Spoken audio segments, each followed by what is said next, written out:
Well, you got to look at the realistic part of this issue. You've got a Chinese consulate in Vancouver who's there to promote the Chinese government. So, of course, whenever you came out in favor of something in Taiwan, they would pick up the phone and call you and get some of your constituents to call you. They're friendly people. That's politics. And, I'm not concerned about that. I mean, I represented all of Richmond.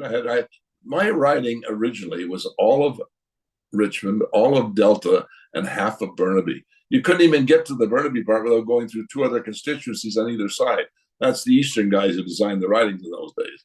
But, I think politics is politics. The Russians have Russians here. I'm sure they pick up the phone. They try to do influence, but I have more faith in those people who we elect.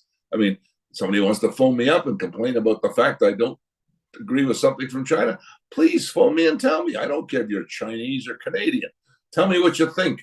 But I'm going to do what I do as a Canadian. I think 99.99% of all the people elected, I don't care what party they're elected with.